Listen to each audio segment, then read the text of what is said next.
The weight of the silver tray pressed against my calloused palms as I navigated through the maze of tables. Midnight at Carluccio's meant dim lighting, hushed conversations, and the constant scent of expensive cologne mixing with garlic and truffle oil. My black uniform clung to my back, damp with sweat despite the restaurant's aggressive air conditioning. 3 double shifts in a row had left my vision occasionally blurring at the edges, dark spots dancing like unwelcome party guests. "Table 7 is still waiting for their Barolo," Marco hissed as I passed the service station, not bothering to look up from his phone. As assistant manager, his primary skill seemed to be pointing out my shortcomings. "I know," I whispered, forcing a smile that didn't reach my eyes, just delivering these appetizers first. My apartment rent was due tomorrow. The electricity had been shut off last week, and somewhere across town, my younger sister was probably wondering why I hadn't answered her texts about needing money for textbooks. The familiar weight of responsibility pressed against my chest, heavier than any tray I'd ever carried. I didn't notice him at first.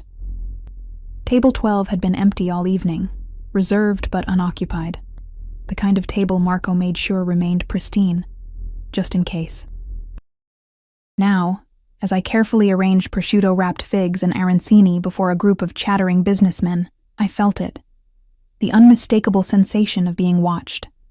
A prickle ran down my spine, and I instinctively glanced toward the corner of the restaurant. The man sat alone, perfectly still in the shadowed booth, one hand resting on the white tablecloth. Even in profile, there was something magnetic about him. The sharp line of his jaw, the precision with which his midnight blue suit hugged broad shoulders. He couldn't have been more than 35, yet everything about him radiated authority. 2 men in dark suits stood nearby, not even pretending to be anything but guards, their eyes constantly scanning the restaurant. I quickly looked away, but not before noticing how his presence seemed to alter the very air of the room, like a sudden drop in pressure before a storm. "Earth to Emma," snapped one of the businessmen, snapping his fingers inches from my face. "More wine, sweetheart. Or are you too busy daydreaming?" Heat rushed to my cheeks. "I'm sorry, sir." Right away. As I hurried back toward the bar, I felt Marco's hand grip my elbow, his fingernails digging into my skin. "Do you have any idea who just walked in?" he whispered, eyes wide with panic. "That's Alessio Russo, the Alessio Russo." The name meant nothing to me. "I'm sorry, should I know?" "Jesus Christ, Emma. He owns half the waterfront. His family has been running." Marco cut himself off, glancing nervously toward table 12. He's important. Very important. And he asked for our best server." His lips twisted into what might have been an attempt at a smile. "So, unfortunately, that's you tonight. Don't screw this up." My stomach clenched as Marco thrust a wine list into my trembling hands. He's waiting. The distance to table 12 felt endless. Each step brought me closer to the man whose mere presence had turned Marco, perpetually condescending Marco, into a nervous wreck. The wine list shook slightly in my grip as I approached. Up close, he was even more intimidating. Dark hair swept back from a face that belonged on a Renaissance sculpture, all angles and perfect proportions. But it was his eyes that made my breath catch, amber-flecked brown, observing me with an intensity that felt almost physical. "Good evening, sir," I managed, voice steadier than I expected. "Welcome to Carluccio's. May I tell you about our wine selection tonight?" He didn't respond immediately, just studied me with those unsettling eyes. One of his guards shifted slightly, and I noticed the subtle bulge of a weapon beneath his jacket. "What would you recommend?" His voice was unexpectedly soft, tinged with the barest hint of an Italian accent. I blinked, caught off guard by the genuine question. Most patrons like him, the ones who arrived with security and made Marco nervous, typically ordered without consultation, flaunting knowledge of rare vintages and exclusive reserves. "The 2015 Brunello di Montalcino is exceptional," I offered, falling back on the wine that had become my standard recommendation after 3 years of serving. "But if you prefer something less conventional, we just received a small allocation of Barolo from a family producer in Piedmont. It's not on the list yet." Something flickered across his face. Surprise, perhaps, or approval. He nodded once. "The Barolo. Bring 2 glasses. 2 glasses."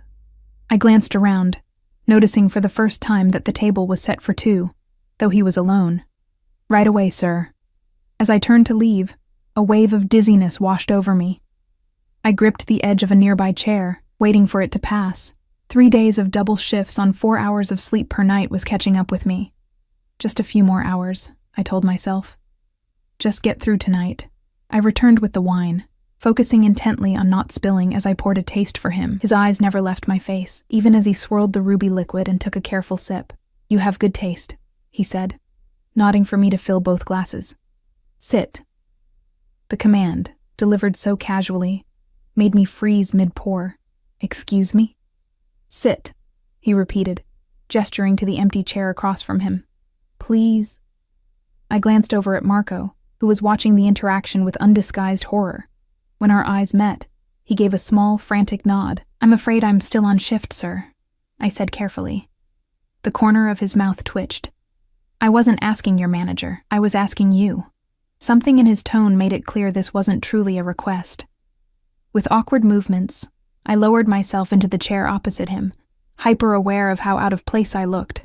A waitress in a wrinkled uniform sitting at the table of the most powerful-looking man in the restaurant. He pushed the second glass of wine toward me. "I don't drink while working," I said automatically. "1 sip," he countered, "to tell me if you truly believe in your recommendation." Against my better judgment, I took the smallest possible taste. The wine was everything I'd promised. Rich, complex, with notes of tar and roses that lingered on the palate. "It's as good as I remembered," I admitted, setting the glass down firmly and making to stand. "Now, if you'll excuse me, what's your name?" he interrupted. "Emma," I answered reflexively. "Emma," he repeated, as if testing how the syllables felt in his mouth. "How long have you been working here, Emma?" The question felt invasive, but I couldn't see a way to avoid answering. 3 years. 3 years, he echoed, seeming genuinely surprised. "And how many shifts this week?" I hesitated, wondering why he cared. "This is my 8th consecutive shift." His expression darkened. 8 shifts in 7 days?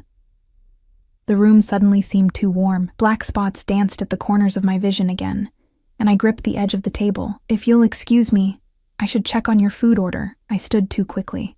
The restaurant tilted sideways, the floor seeming to rush up toward me. I was vaguely aware of the wine glass tipping, of reaching desperately for something to steady myself. The last thing I registered was a strong arm catching me before I hit the ground, and a voice that seemed to come from very far away. "I've got you." Then, darkness. I woke to the sound of quiet beeping and the antiseptic smell of hospital disinfectant. For a moment, I lay perfectly still, eyes closed, trying to piece together what had happened. Fragments came back slowly. The weight of the tray, the corner table, amber eyes watching me intently, the floor rushing up to meet me. "She's awake," came a low voice. Unfamiliar, male. I forced my eyes open. The hospital room was private and unexpectedly luxurious, with a window overlooking city lights. An IV ran into my arm, and a monitor displayed my heart rate and blood pressure. And there he was, Alessio Russo, sitting in a chair beside my bed, jacket removed, shirt sleeves rolled up to expose muscular forearms. His guards stood by the door, faces impassive. Fear and confusion collided in my chest. Why are you—" "Severe dehydration, exhaustion, and hypoglycemia," he said, answering the question I hadn't asked. "You collapsed in my restaurant." "Your restaurant?" My voice came out raspy. "Carluccio's isn't—" "It is," he interrupted smoothly. "Along with 12 others across the city. I acquired the chain last month." I struggled to process this information. "But Marco never mentioned—" "Marco," Alessio said, his expression hardening, "has been relieved of his position." A cold weight settled in my stomach. "Because of me? Because I made a scene? Please, I need that job, I can't—" "Because he allowed a valuable employee to work herself to the point of collapse," he cut in, voice sharp. "Because he failed to ensure proper break schedules and created a hostile work environment. The owner before me may have tolerated such mismanagement, but I do not." My head was spinning. "And not just from dehydration. I don't understand why you're here. Why am I in this room? I don't have insurance that would cover—" "You don't need to concern yourself with a bill." He leaned forward, those intense eyes fixed on mine. What you need to concern yourself with is recovery. And then a new position. New position? I echoed weakly. You're being promoted, he said, as if it were the most natural thing in the world. Effective immediately, you're the new manager of Carluccio's. I stared at him, certain I'd misheard. That's not possible. I'm just a server. I don't have management experience. You have 3 years of experience in my restaurant, working under incompetent leadership, and you still manage to develop an impressive knowledge of wine and maintain exemplary service standards. He stated this as if reciting facts from a file. More importantly, you have something Marco lacked: integrity and work ethic. The monitor beside me registered my accelerating heart rate. This doesn't make any sense. You don't know anything about me. For the first time, a genuine smile touched his lips, transforming his face into something almost boyish. I know more than you think, Emma Hayes. 26 years old, supporting a younger sister through college after your parents died 4 years ago in a car accident. Working 3 jobs until recently. Behind on rent for your apartment on Westlake Avenue. Ice flooded my veins. How do you... You collapsed in my arms, he said simply. Did you expect me not to find out who you are? The casual invasion of privacy rendered me momentarily speechless. When I found my voice again, it shook with anger and fear. So what is this? Charity? Or do you expect something in return? His expression shuddered, became unreadable. This is business, Emma. I need competent people running my establishments. You've proven your capability through years of dedication despite poor management. And if I refuse? Why would you refuse a substantial salary increase, benefits, and regular hours? He tilted his head slightly. Unless you enjoy working yourself to the point of hospitalization? Put that way, it sounded ridiculous to object, yet something about this entire situation felt wrong, too convenient, too contrived. People like Alessio Russo didn't promote random waitresses who collapsed at their feet. Why me? I asked finally. Really? He was silent for so long I thought he might not answer. When he did, his voice had softened. Because when I asked about wine, you didn't recite the most expensive option to inflate the bill. Because you've worked for 3 years under a manager who took credit for your ideas. Because despite everything, you still care about doing things right. He paused. And perhaps because I recognize something in you that reminds me of myself, once. Before I could respond, the door opened, and a doctor entered, clipboard in hand. Alessio stood smoothly. Think about it, he said. I'll return tomorrow. As he moved toward the door, flanked by his silent guardians, he paused, looking back at me with an expression I couldn't decipher. Oh, and Emma, when you return to Carluccio's, remember what I told you when you first opened your eyes. I frowned, trying to remember. You didn't say anything when I woke up. A smile played at the corners of his mouth. Not here. In the restaurant, before the ambulance came. You regained consciousness briefly. His amber eyes held mine. You're the boss here now. That's what I said. I meant it. With that, he was gone, leaving me alone with a bewildered doctor and the unsettling feeling that my life had just veered dramatically off course. All because I'd fainted at the feet of a man who was clearly much more dangerous than he appeared. Sleep evaded me that night, despite exhaustion saturating every cell in my body. The hospital room, though luxurious by medical standards, felt like a gilded cage. I stared at the ceiling, replaying my interaction with Alessio Russo, searching for hidden motives between his carefully chosen words. By morning, when the doctor arrived with discharge papers, I'd convinced myself the entire promotion offer was a fever dream, the delusion of an overworked mind. But then I saw the name on the insurance documents, Russo Holdings.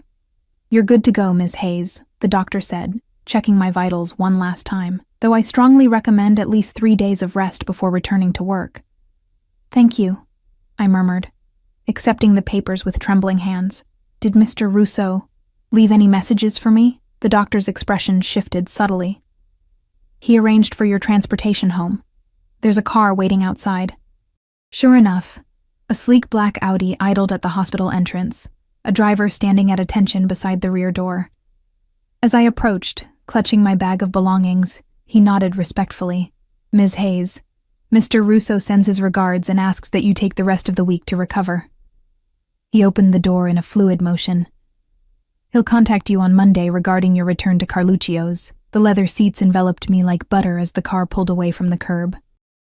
Through the tinted windows, I watched the city slide by, first the medical district, then downtown, and finally my neighborhood with its mix of century-old buildings and neglected infrastructure. The contrast between this luxury vehicle and my surroundings couldn't have been starker. When we reached my apartment building, the driver insisted on escorting me to my door. I fumbled with my keys, acutely aware of the peeling paint and the flickering hallway light that maintenance had promised to fix months ago. "Ms. Hayes," the driver said before departing, extending a crisp envelope. "From Mr. Russo." Alone in my tiny apartment, I tore it open with unsteady fingers. Inside was a check with an amount that made me sink onto my worn sofa in disbelief, along with a handwritten note: "An advance on your new salary. Rest, recover. We'll speak Monday. A.R." I ran my fingers over the elegant script, searching for some sign that this was an elaborate prank. The amount would cover my rent, the overdue electricity bill, and my sister's textbooks with plenty to spare. It was exactly what I needed, suspiciously so. My phone buzzed with a text from my sister. "How's work?" "You never answered about the books." Guilt twisted in my stomach. I hadn't told her about my collapse or hospital stay. She had enough to worry about with midterms approaching. I texted back, "Sorry, crazy shifts. Don't worry about the books. Money coming your way tomorrow. Love you." Her response was immediate. "OMG, what? Did you rob a bank? Details." I smiled despite myself. "Got a promotion. Tell you everything this weekend." Setting my phone aside, I wandered to the window, gazing out at the sliver of city skyline visible between adjacent buildings. Somewhere out there, Alessio Russo was going about his day, making decisions that affected countless lives, including mine now. The thought sent an involuntary shiver down my spine. What did he really want from me? Monday arrived with dreary Seattle rain and a text message from an unknown number. Car, arriving at 9:30. AR.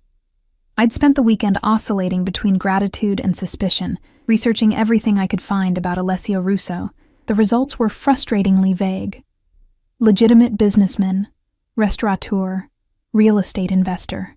There were whispers of family connections to old-world crime syndicates, but nothing concrete. Just the sort of rumors that followed any successful Italian-American with security personnel and a commanding presence. At precisely 9:30, a different black car pulled up outside my building. The same driver held an umbrella for me as I slid into the back seat, heart hammering against my ribs. Instead of Carluccio's, we drove to a towering glass building downtown. The driver led me through a private entrance to an express elevator that required a key card. "Mr. Russo is expecting you," he said, as the doors opened directly into a stunning office suite with floor-to-ceiling windows overlooking Elliott Bay. Alessio stood by the windows, his back to me, hands clasped behind him. The morning light silhouetted his tall frame, casting him in dramatic contrast. Without turning, he spoke. "What did you think of the check, Emma?" His use of my first name sent an unexpected jolt through me. "It was generous.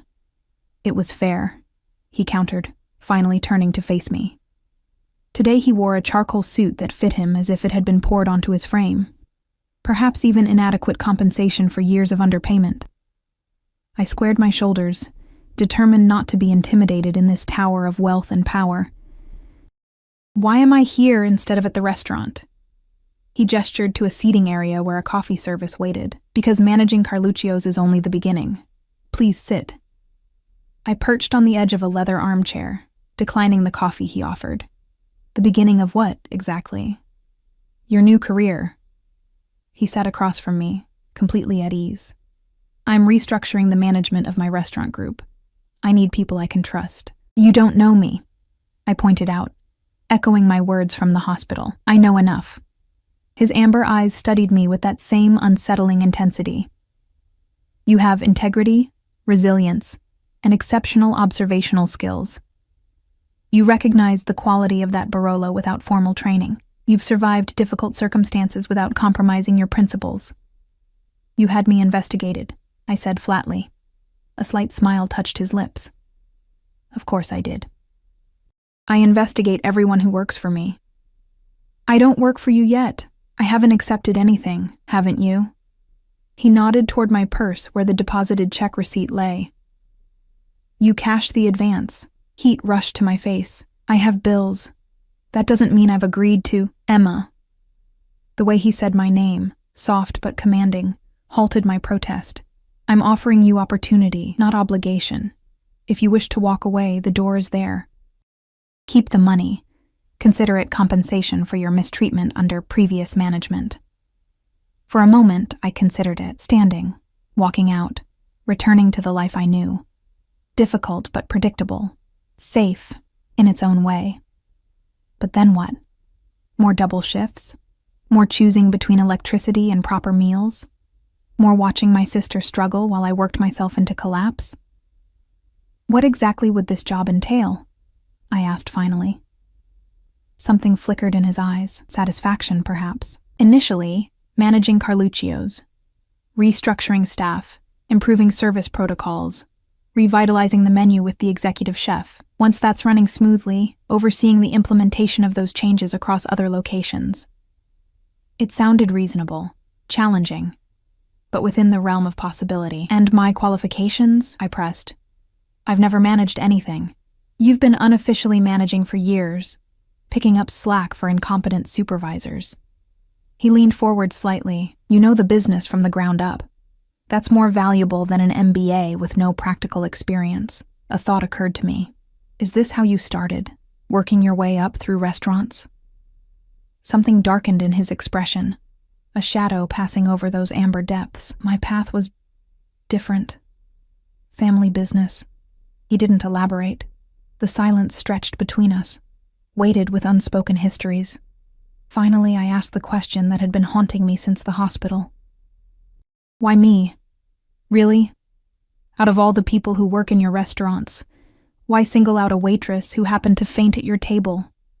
He considered me for a long moment, because in that moment before you collapsed, when you recommended the Barolo despite it offering you no advantage, I saw something rare, authenticity. In my world, Emma, genuine people are more precious than gold. The sincerity in his voice was disarming. For the first time, I allowed myself to consider that perhaps his interest wasn't sinister. That maybe, just maybe, this was the lucky break I'd stopped believing in years ago. When would I start? The words left my mouth before I'd fully committed to them. His smile transformed his face again, creating a startling contrast to his usual intensity. Today. Right now. He pressed an intercom button. Send in Anthony. Moments later, a door opened, and a man entered, early 50s, with salt and pepper hair and the confident bearing of someone comfortable in corporate settings. Emma, this is Anthony Vega, my hospitality director. He'll walk you through everything you need to know about your new position. Alessio stood, buttoning his jacket in one smooth motion. I have another meeting, but I'll check in later today at Carluccio's. As he moved toward the door where his security detail waited, he paused beside my chair, his hand lightly touching my shoulder. The contact, though brief, sent warmth cascading through me. Remember, Emma, he said, voice pitched for my ears alone. You earned this. Don't let anyone tell you otherwise. Then he was gone, leaving me with Anthony and the lingering sensation of his touch on my shoulder. The next 6 hours passed in a whirlwind of information, employee files, vendor contracts, profit and loss statements, scheduling protocols. Anthony was thorough and surprisingly patient with my questions. Mr. Russo has a good eye for talent, he remarked as we reviewed the restaurant's finances over lunch, but this is unusual, even for him. Unusual how? I asked, trying to sound casual. Anthony gave me a measured look. He doesn't typically take such personal interest in staffing decisions below executive level. Before I could press for more details, his phone buzzed. Mr. Russo wants us at Carluccio's now. The staff has been informed of the management change. My stomach clenched. I'd been so consumed with paperwork and procedures that I hadn't considered facing my former coworkers as their new boss. The restaurant was quiet when we arrived. the afternoon lull between lunch and dinner service. The staff had been assembled in the dining area, servers, bartenders, line cooks, dishwashers, all watching with varying degrees of curiosity and resentment as Anthony introduced me as the new manager. "Some of you already know Emma," he concluded. "She's been promoted based on her years of dedicated service and her intimate knowledge of Carluccio's operations. Mr. Russo has complete confidence in her ability to lead this team." The silence that followed was deafening. I recognized the expressions on their faces, the same mixture of confusion and suspicion I'd felt in the hospital room. "Thank you, Anthony," I said, finding my voice. "I know this is unexpected. I was as surprised as you are." I scanned the familiar faces. "I've worked alongside most of you for years. I know your strengths because I've witnessed them firsthand. I also know the challenges we've faced under previous management." A few nodded cautiously. Encouraged, I continued. "My door will always be open. I don't pretend to have all the answers, but I promise to listen to your concerns and ideas. This is still our restaurant. We just have better support now." As I spoke, I noticed movement near the entrance. Alessio had arrived with 2 of his guards, standing silently at the back of the room, watching the proceedings with those penetrating eyes. After the meeting dispersed, with Anthony taking kitchen staff for separate briefings, Alessio approached me. "You handled that well," he said, genuine approval in his voice. "They think I slept with you to get this job," I replied bluntly, keeping my voice low. He didn't flinch at my candor. "And does that bother you?" "Of course it does. Why?" "You and I know the truth." I stared at him, incredulous. "Because respect has to be earned, and rumors like that undermine my authority before I've even started." A slow smile spread across his face. "Exactly right. So what will you do about it?" I realized he was testing me. "Prove them wrong through actions, not words. Show them I'm qualified through results." He nodded once, satisfied. "Your office is this way." He led me to what had been Marco's domain, a small room adjacent to the wine cellar. But where Marco's office had been cluttered and disorganized, this space had been completely transformed. New furniture, state-of-the-art computer equipment, even the lighting had been upgraded. "When did you do all this?" I asked, running my fingers over the smooth surface of the desk. "Yesterday." He shrugged, as if completely renovating an office overnight was trivial. The old setup wasn't suitable. As I took in the space, my space now, the reality of everything began to sink in. 24 hours ago, I'd been a waitress living paycheck to paycheck. Now I was managing a high-end restaurant, reporting directly to a man whose very presence made rooms fall silent. "This is really happening," I murmured, more to myself than to him. "It is." He moved closer, his proximity sending that same inexplicable warmth through my body. "Are you ready?" Looking into those amber eyes, I realized the question carried weight beyond the immediate context of the restaurant. Whatever game Alessio Russo was playing, I was now a piece on his board. "Yes," I answered, surprising myself with the certainty in my voice. "I'm ready." Something flashed in his eyes, approval, satisfaction, perhaps something deeper. He reached out, adjusting a pen on my desk that was slightly askew. "I'll check in tomorrow," he said, voice dropping to that intimate tone that seemed reserved for me alone. "Call if you need anything, any time." As he turned to leave, one of his guards leaned in, whispering something urgent. Alessio's expression hardened instantly, the warmth vanishing like fog in sunlight. "Secure the perimeter," he ordered, his voice now cold steel, "and get her a protection detail, now." Fear sliced through me. What's happening? He turned back to me, conflict evident in his expression. "A complication. Nothing for you to worry about." But the sudden appearance of another security guard at my office door told a different story. Whatever was happening, it had something to do with me, and it was dangerous enough to put Alessio Russo on high alert. Night fell over Carluccio's, bringing with it the dinner rush and the surreal experience of overseeing service rather than participating in it. I moved between tables with a new perspective, observing patterns I'd never noticed as a server. Which staff members anticipated guest needs, which ones needed guidance, how the rhythm of the kitchen affected timing in the dining room. All the while, I remained acutely aware of the security guard positioned near the entrance.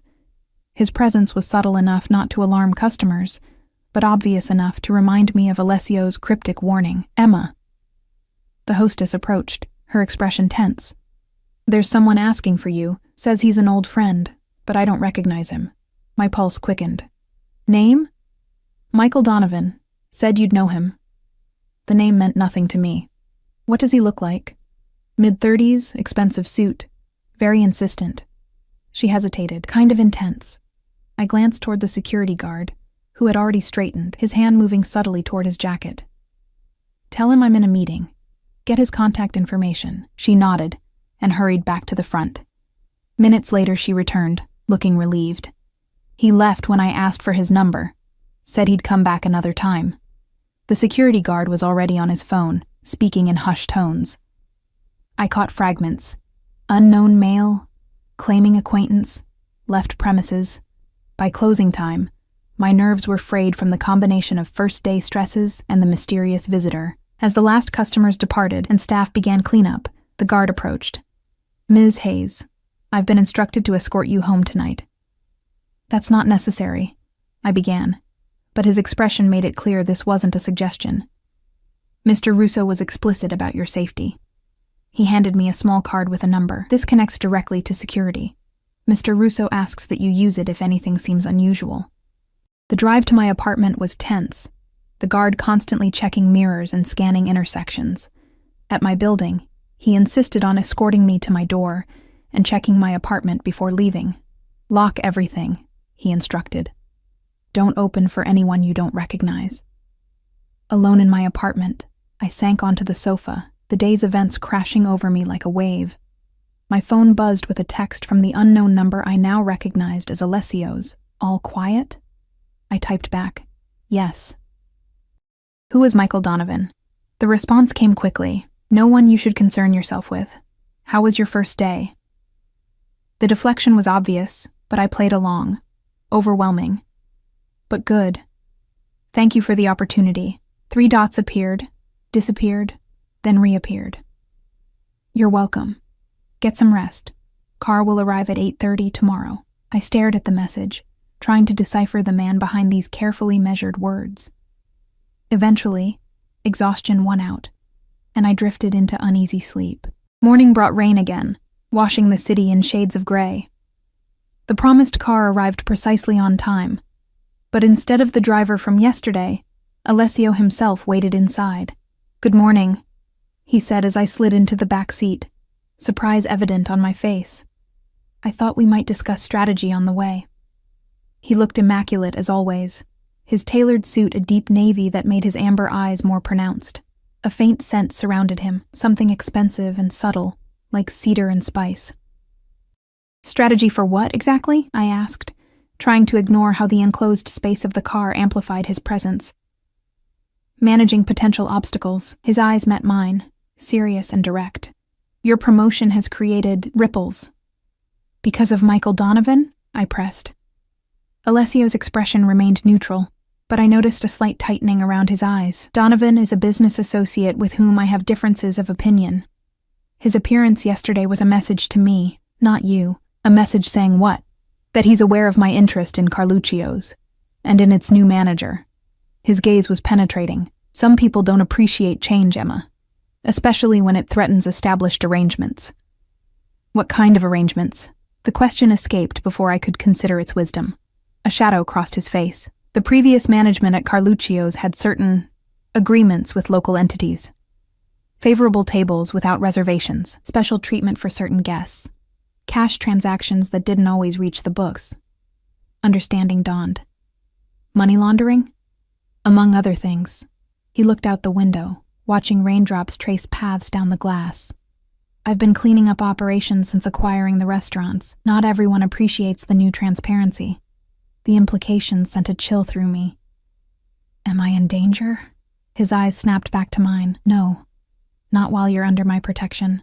The certainty in his voice should have been reassuring, but instead raised new questions about exactly what kind of man held such confidence in his ability to ensure safety in apparently dangerous circumstances. "Is that what I am?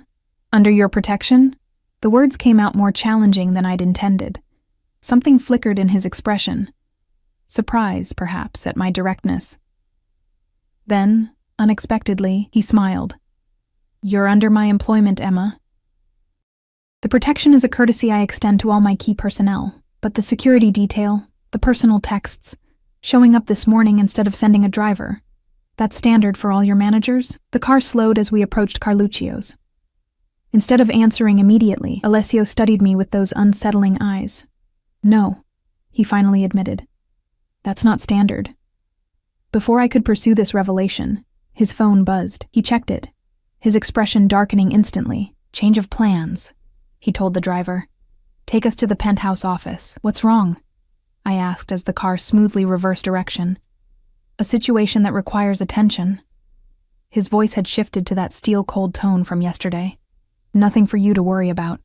It clearly involves me if I'm being redirected." He glanced at me, something like approval flashing in his eyes. "Observant. Yes, it concerns you tangentially. We've received information that Donovan has been asking questions about you. Background, history, connections to me." My stomach tightened.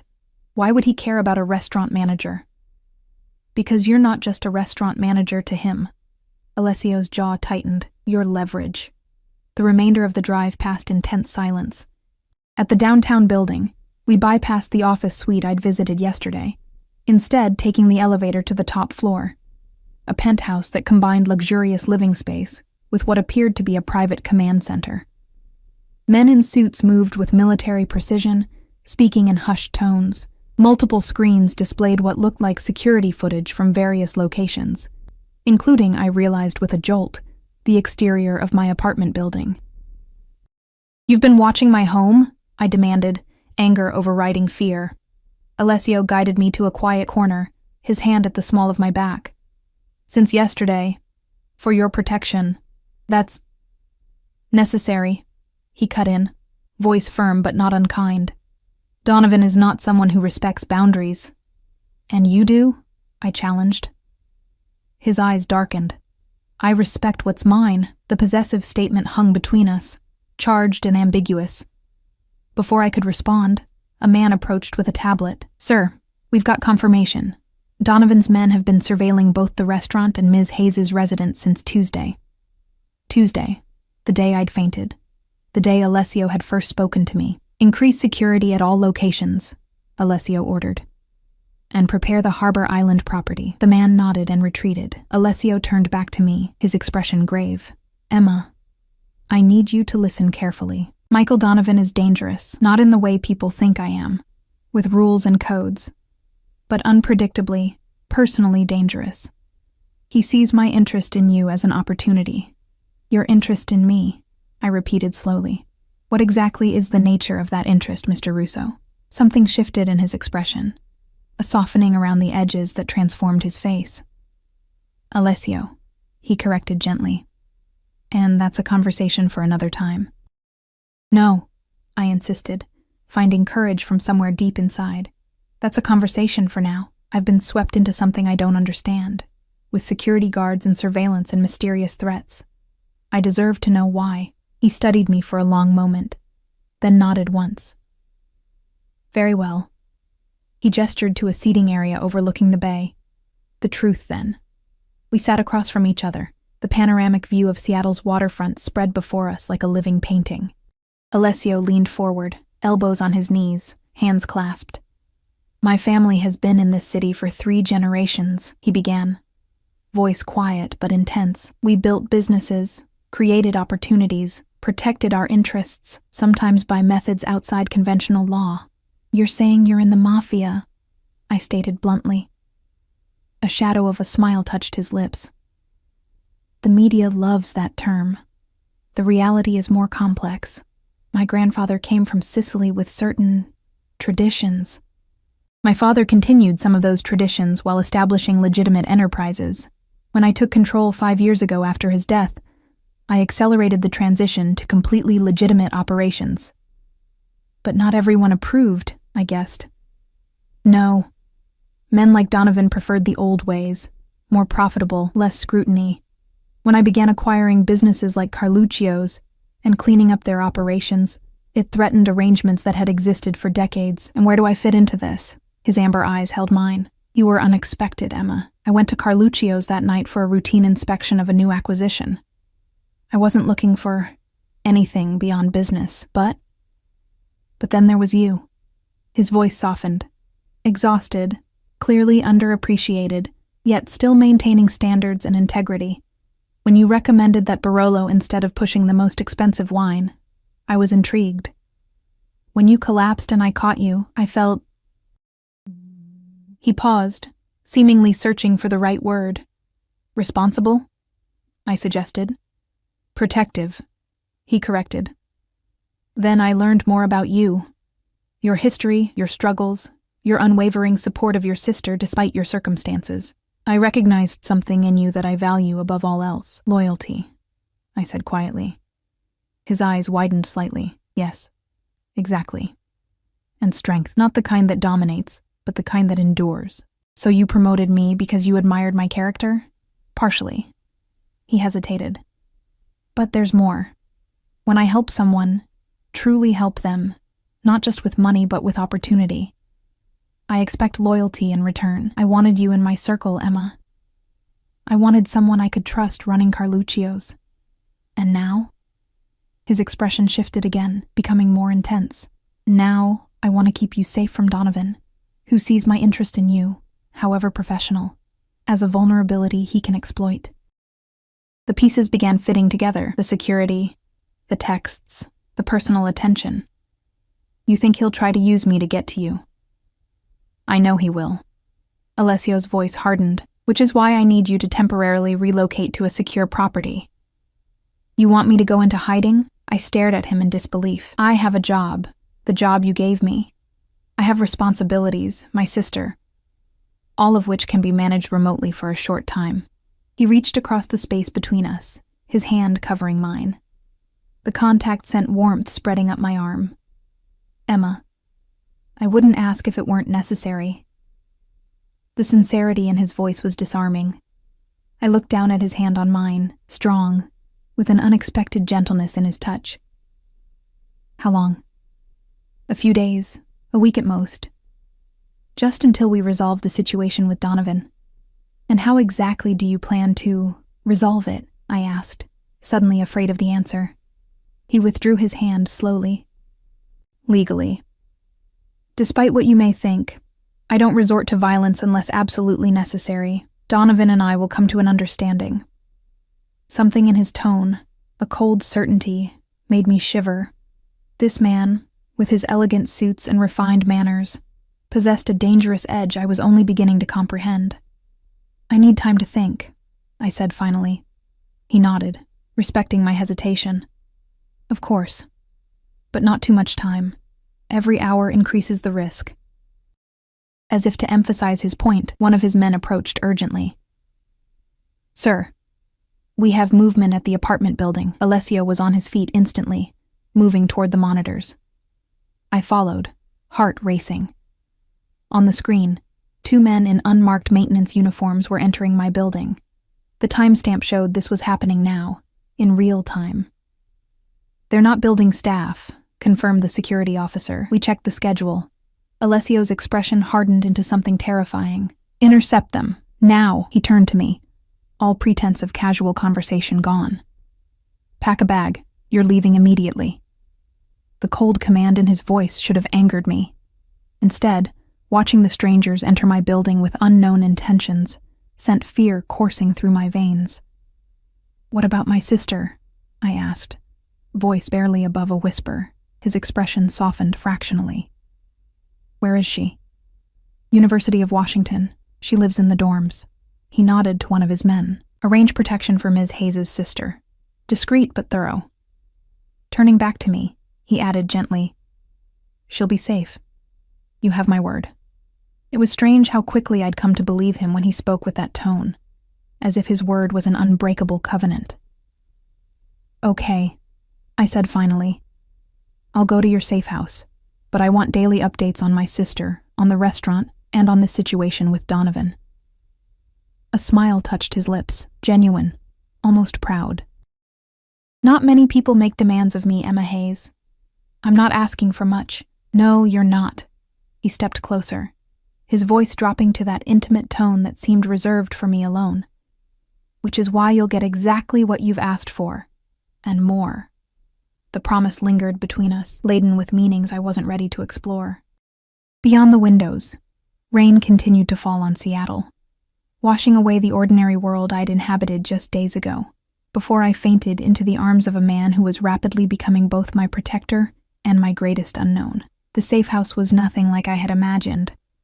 I'd envisioned something Spartan and hidden, perhaps a nondescript apartment with security features. What I found instead was a stunning waterfront property on Harbor Island, with panoramic views of the Seattle skyline, the kind of place featured in architectural magazines.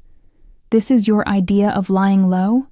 I asked, as Alessio's security chief, Vincent, led me through the glass and cedar structure. Vincent's stoic expression didn't change. "The property isn't registered under Mr. Russo's name. The security system is military grade. The windows are bulletproof." He gestured to a panel near the entryway. "This controls everything. Lights, temperature, security alerts. The house is fully stocked with food and necessities." I wandered toward the floor-to-ceiling windows, watching ferries cross Elliott Bay. The space felt simultaneously exposed and impenetrable. All that glass creating an illusion of vulnerability while offering a strategic view of any approach. "How long has Alessio owned this place?" I asked, running my fingers along the smooth quartz countertop in the kitchen. "Mr. Russo acquired it 3 years ago," Vincent replied. "He uses it occasionally for high-security meetings or when international associates visit, and now for hiding waitresses," I murmured. A ghost of a smile touched Vincent's usually impassive face. "Former waitresses, current restaurant managers." He completed the tour efficiently, showing me the security features, communication protocols, and the fully equipped home office where I could remotely manage Carluccio's operations. 2 female security personnel would remain on site at all times, with male counterparts patrolling the perimeter. "Mr. Russo will be here this evening," Vincent informed me as he prepared to leave. "He has some matters to attend to first." "Matters concerning Michael Donovan?" I asked. Vincent's expression revealed nothing. "I'm not at liberty to discuss Mr. Russo's schedule." After he departed, leaving me with the 2 female guards who maintained a respectful distance, I explored the house more thoroughly. The master suite was clearly Alessio's occasional domain, the closet containing several suits and shirts in his size, the bathroom stocked with his preferred toiletries.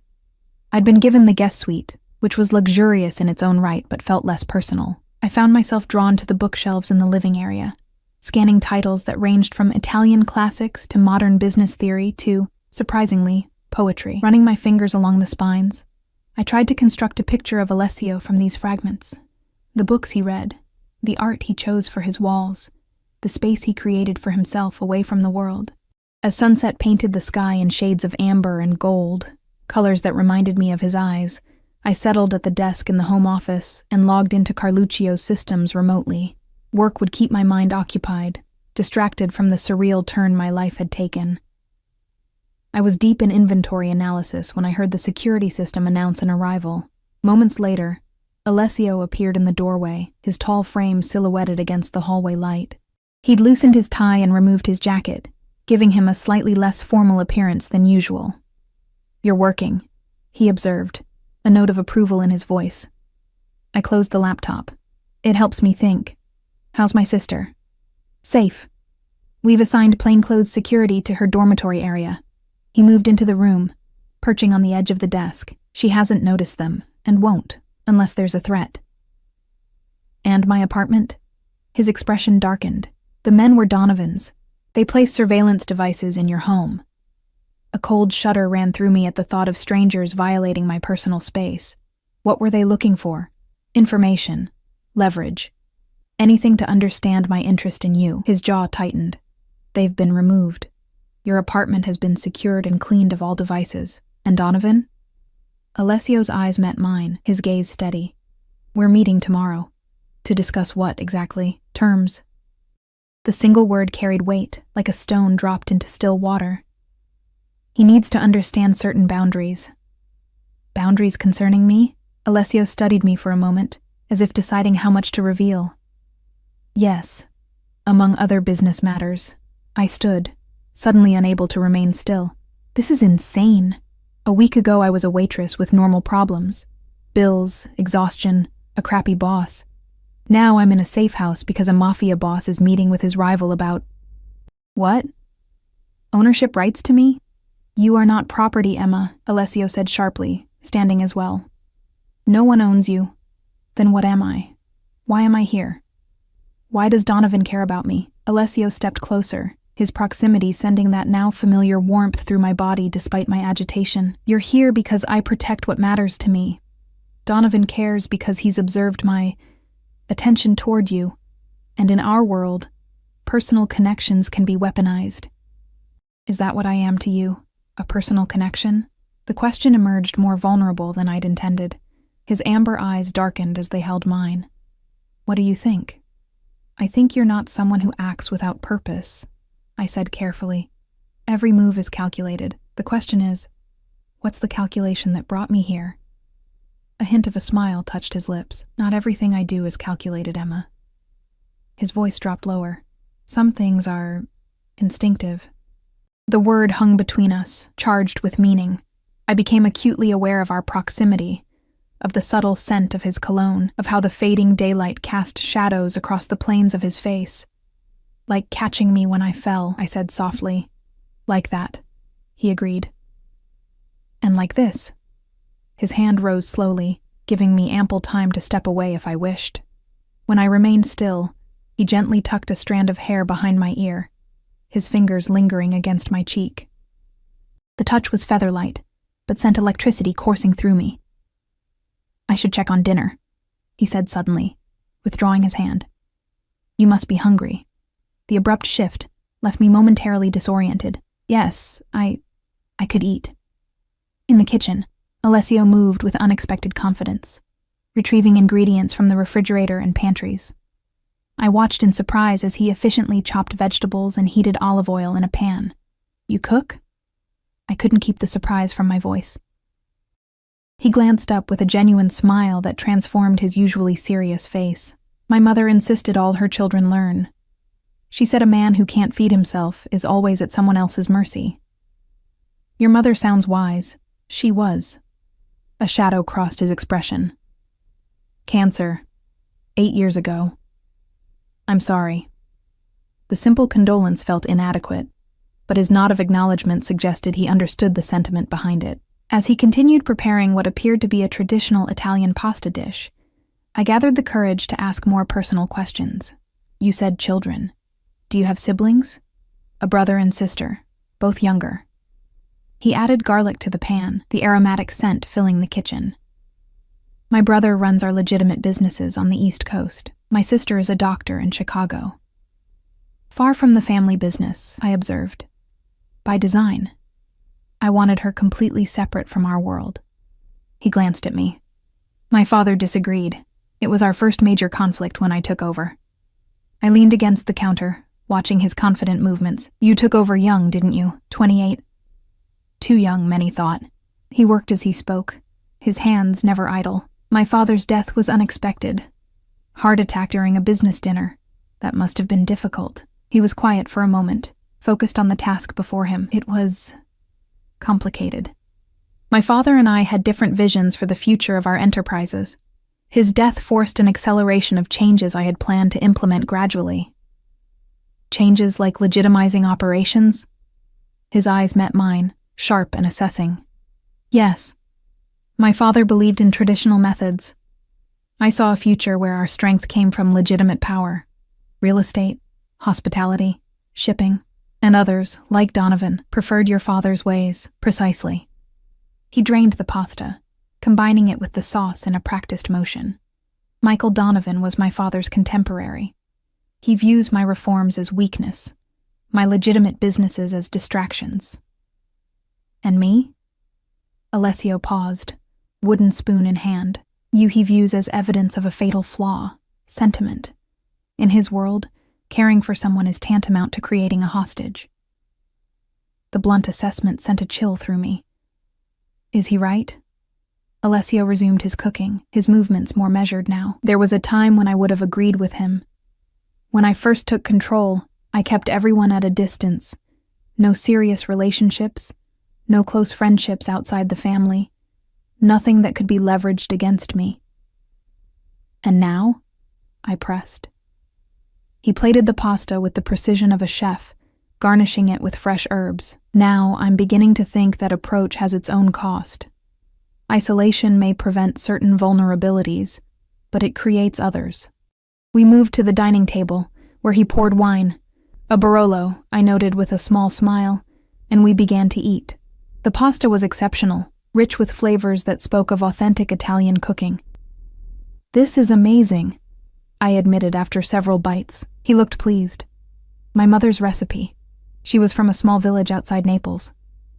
"Tell me about her," I requested, genuinely curious about the woman who had shaped this complex man. As we ate, Alessio spoke of his mother, her strength, her wisdom, how she had maintained a sense of normalcy for her children despite the family's unconventional business.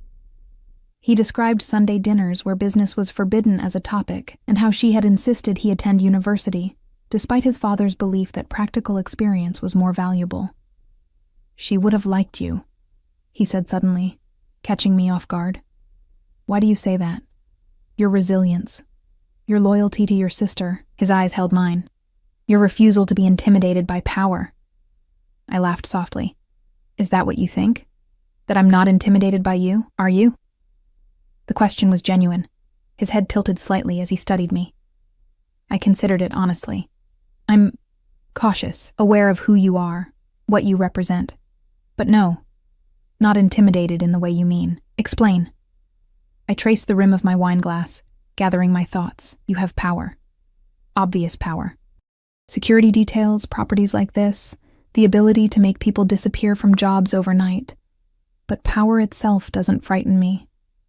The abuse of power does, and you're waiting to see if I'll abuse mine." It wasn't a question. "I'm waiting to understand why you've directed it toward me," I clarified. "Why a man like you would take interest in a waitress who fainted at his table." Alessio set down his fork, his full attention now on me. "I told you before." "You gave me partial truths," I interrupted. "Business justifications. I want the real reason." For a moment, I thought I'd pushed too far. His expression became unreadable, his posture perfectly still in that way that suggested controlled power.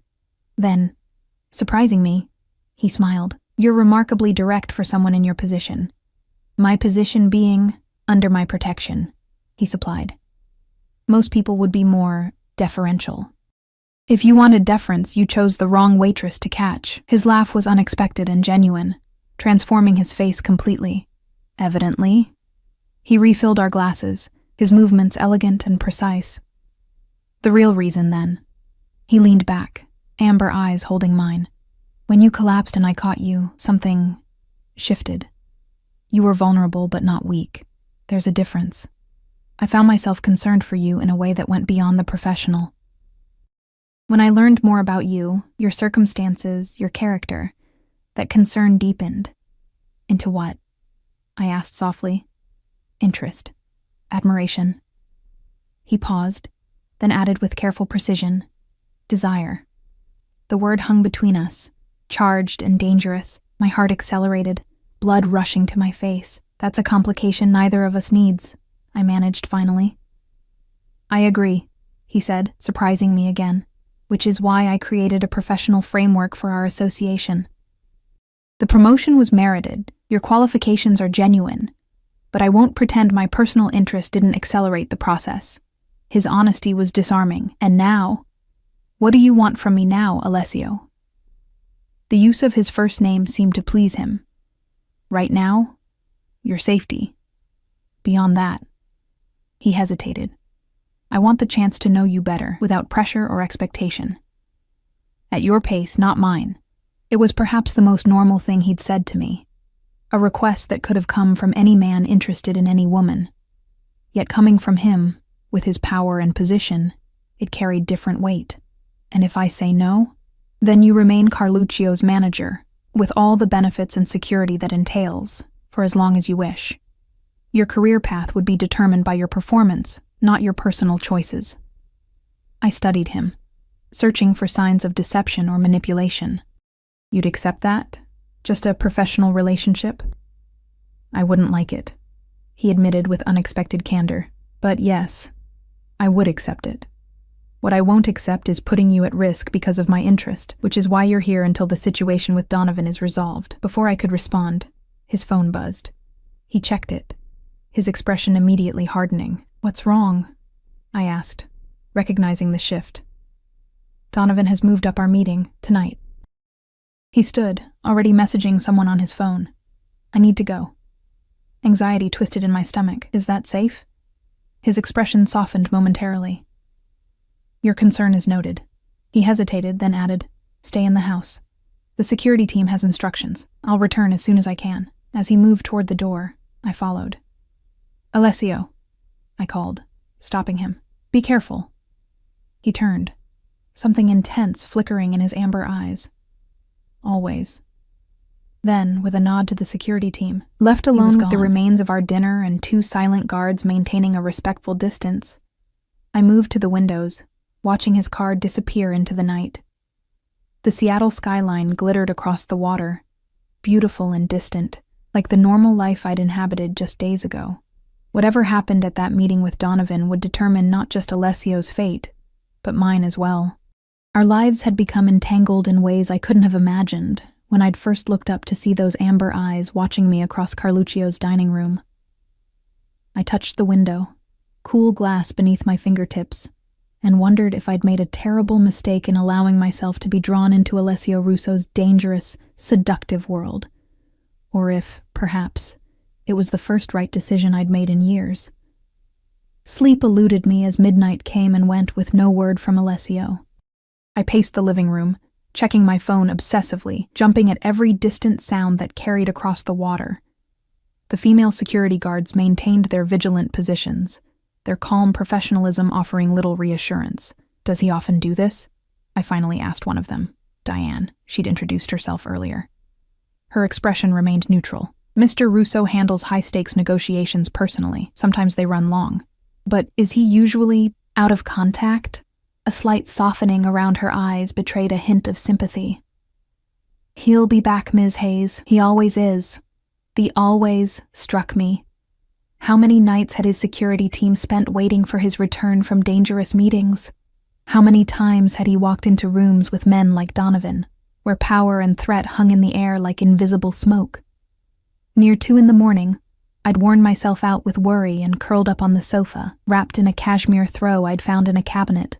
I must have dozed off, because I startled awake to the sound of the security system announcing an arrival. Footsteps approached, heavier than I remembered, lacking Alessio's usual graceful stride. I sat up, heart pounding, as a figure appeared in the doorway. It was Alessio, but not as I'd ever seen him. His usual immaculate appearance was disrupted. Tie missing, collar open, a darkening bruise on his jaw. Most alarming was the smear of what looked like blood on his white shirt cuff. You're hurt, I said, rising to my feet. His eyes found mine, the amber darkened to almost black. It's not my blood. The statement should have frightened me. Instead, I felt a surge of relief that he was standing before me, essentially whole. Donovan? I asked, voice barely above a whisper. Will no longer be a concern. His voice was cold, detached in a way I hadn't heard before. Then, seeing something in my expression, he added more gently, He's alive, Emma. But he understands his position now. I approached cautiously, as one might a wounded predator. What happened? Alessio moved to the bar, pouring himself 2 fingers of whiskey. He downed it in one swift motion before answering. Negotiations became physical.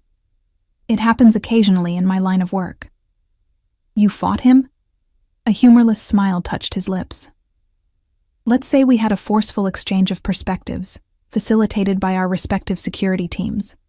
I reached out hesitantly, my fingertips lightly touching the bruise forming on his jaw. He went perfectly still at the contact, his eyes locked on mine. You should ice this, I said softly. Something in his expression shifted, the coldness receding like frost under morning sun. Without a word, he caught my hand as I withdrew it, holding it gently in his much larger one. You waited up, he observed. I was worried. I admitted. His thumb traced a small circle against my palm, sending shivers up my arm. You shouldn't worry about me, Emma. I've survived much worse than Michael Donovan. That doesn't mean I can't care what happens to you. The words hung between us, more revealing than I'd intended. Alessio's eyes darkened further, but this time not with coldness, with something warmer, more dangerous. Is that what you do? Care what happens to me? His voice had dropped to that intimate tone that seemed reserved for me alone. I should have pulled away then, maintained the professional boundary he'd promised to respect. Instead, I found myself stepping closer. Against my better judgment, I whispered. Yes. The confession seemed to break something inside him. With a swiftness that took my breath away, he pulled me against him. One hand cradling the back of my head as his lips found mine. The kiss was nothing like I'd imagined. And I had imagined it, I realized, more than I'd admitted to myself. It wasn't demanding or possessive, but questioning, almost reverent. His lips moved against mine with a gentleness that contrasted sharply with the power I knew he possessed. When we finally broke apart, both breathing harder, he rested his forehead against mine. I've wanted to do that since you recommended that Barolo, he murmured. A small laugh escaped me. That's oddly specific. It was the moment I realized you were different. His hand moved to cup my cheek. You weren't trying to impress me or gain advantage. You were simply being yourself.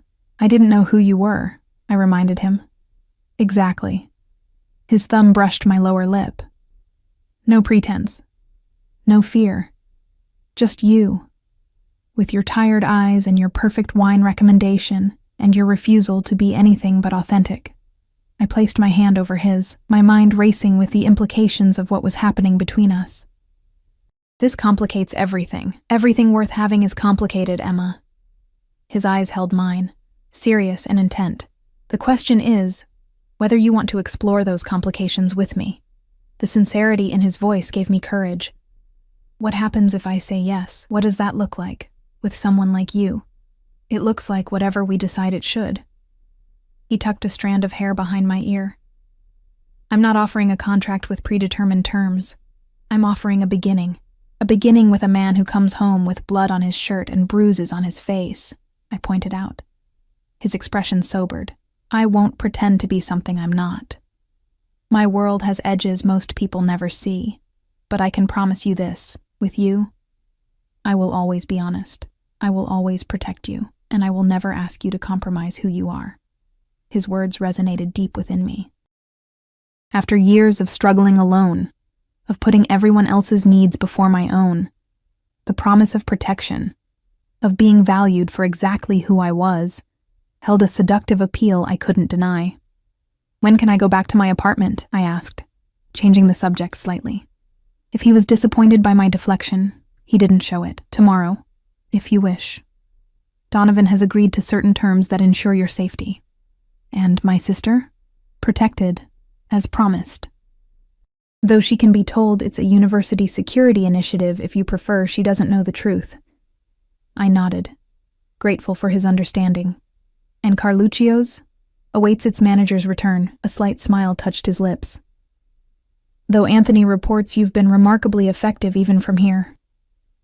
I stepped back slightly, needing space to think clearly. I need time, Alessio. This has all happened so fast.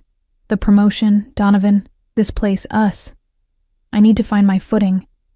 He nodded, respecting my boundaries without hesitation. Of course. Take whatever time you need. The only thing that changes is you're free to return to your normal life without looking over your shoulder. And us? I asked quietly. That's entirely your decision. His eyes held mine, sincere and unwavering.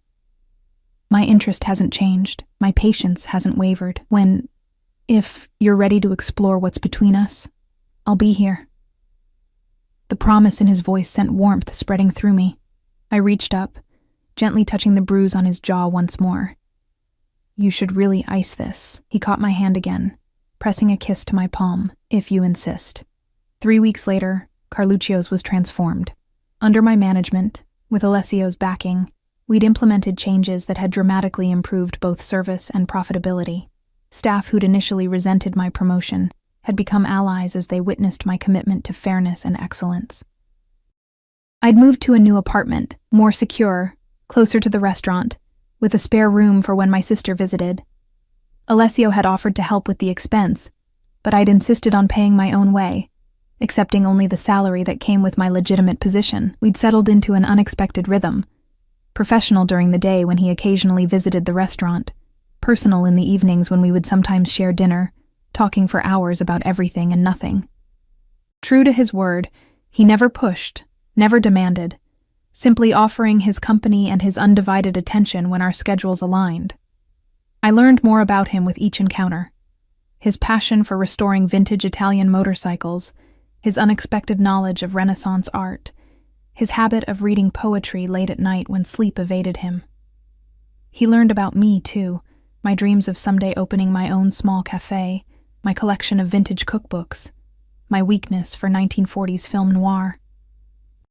The night everything changed was ordinary at first.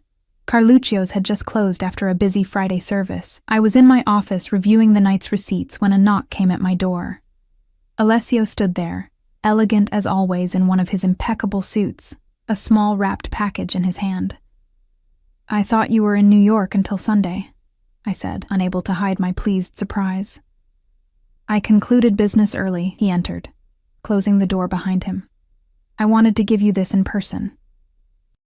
The package was small, wrapped in cream-colored paper. I opened it carefully to find a vintage first edition of my favorite cookbook, one I'd mentioned in passing weeks earlier. "How did you remember this?" I asked, running my fingers over the embossed cover. "I remember everything you tell me, Emma." The simple statement carried weight beyond the words themselves. I set the book down carefully, emotion tightening my throat. Over these weeks, he'd shown me who he was beyond the power and danger. Thoughtful, intelligent, unexpectedly gentle in private moments. "I think I'm ready," I said quietly. He went perfectly still, as he often did in moments of significance. "Ready for?" "Us." I stepped closer, eliminating the careful distance we'd maintained. "Whatever complications that brings." Something flared in his amber eyes. Hope, desire, relief. "You're certain?" In answer, I rose on tiptoes and pressed my lips to his. Unlike our first kiss, this one held no hesitation, no question, only certainty and promise. When we finally broke apart, he cradled my face in his hands, his gaze intense. "I won't waste this chance, Emma. What's between us? It's rare. Precious." "I know," I whispered, understanding now what had been building since that first night when I'd fainted into his arms. Not just attraction or gratitude or fascination, but something deeper, a recognition of kindred spirits beneath our vastly different circumstances. Later that night, as Seattle's lights glittered beyond the windows of his Harbor Island home, I lay beside Alessio, his arm draped protectively across my waist. The journey from exhausted waitress to restaurant manager to this moment had been unpredictable and swift, yet somehow felt inevitable, as if all paths would have eventually led here, to this man whose strength and vulnerability mirrored my own. "What are you thinking?" he murmured, pressing a kiss to my shoulder. I turned to face him, tracing the now-healed mark on his jaw where Donovan's violence had left its temporary imprint. "That sometimes falling is the beginning, not the end." His eyes softened with understanding. "And sometimes the person who catches you is the one you've been waiting for all along."